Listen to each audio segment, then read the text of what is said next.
Hi everyone, this is Jessica with Homeschooling in Heels, and today I'm going to be showing you how to fold a basic lapbook.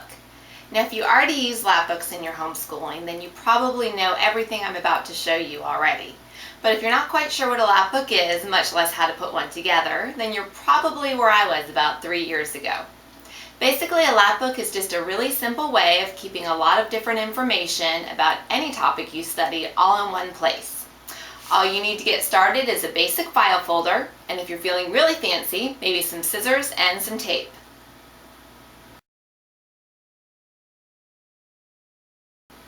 Okay, let's get started. You're not going to believe how easy this is. First thing you want to do is take your file folder and open it up, lay it flat, and then you're going to take each side and fold it inward so that they meet in the middle.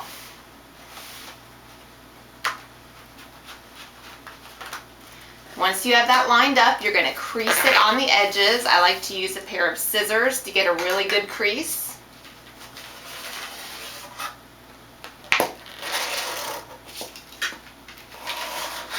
And once that is done, you have yourself a lapbook. Now this front part here is going to be your cover. You can decorate it any way you like. And then when you open it up, you have 3 different areas to put all the information that you want to include in your study.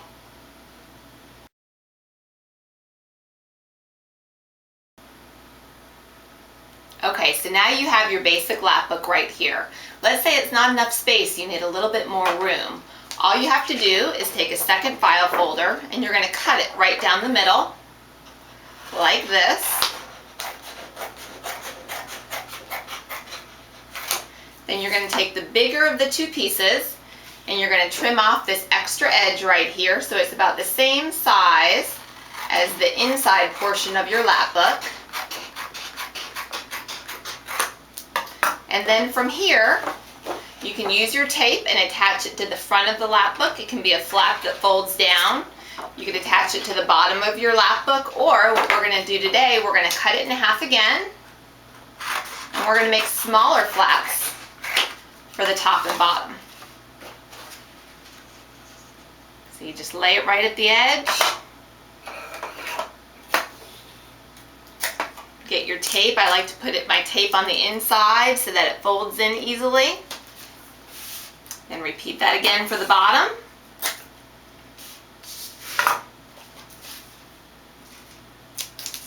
And now you've just given yourself a lot of extra space in your lapbook.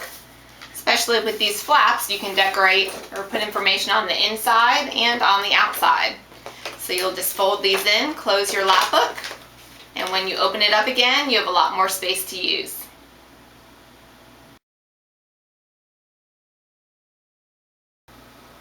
So once you have your lapbooks made, what goes inside? Really anything you want to put in there. What I'm going to show you is some of the lapbooks that we've done, and inside you're going to see something called mini books.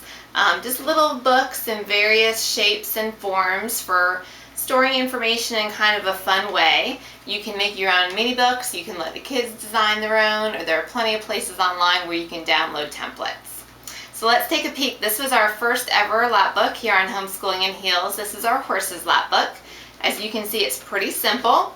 It has the half flap that I showed you on the top and the bottom, and just some simple mini books to capture the information that we were studying. Moving on to our next one, this is our most popular, most downloaded lapbook here at Homeschooling in Heels. This is our human body lapbook. As you can see, it's a little bit more extensive. The writing's so pretty because it's actually Ava's, which means that I did it since she was about 2 at the time we did this one. This was kind of my sample for the co-op that I was teaching. It has the full flap on the top, the half flap on the bottom. And what I really like about this full flap up here, especially when we're doing a unit study, is that I can use a brad to keep all the handouts related to the study all in one place. Our next one is one of our lap books just from this past year. It's our Cars lap book, or Crazy About Cars as Noah liked to call it. This one is pretty extensive. As you can see, we spent a bit of time on the cover. This one has a top flap, or a flap on the top and the bottom. So there's quite a lot of space for storing information in here. And as you can see, the mini books come in all shapes and sizes. And if you look online, if you just Google Lapbook mini books, you'll see a lot of information about them, what they're called, how to make each kind, and even a lot of blank templates for making your own. The final lapbook I'm going to show you today is our Mad About Money lapbook. This is probably our most extensive lapbook that we've done to date. Again, it has the full flap on the top and the bottom, and it really covers everything from the history of money to how money is made, the different types of money, money around the world, banking basics. The kids learned how to write a check, learned how to balance their budgets.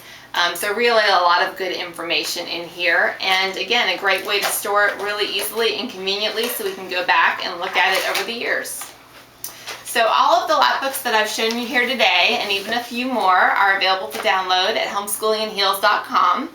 And I hope this has gotten you some good information to get started in making your own lapbooks, and I'm going to leave you with some of my favorite lapbook resources to help you out even more.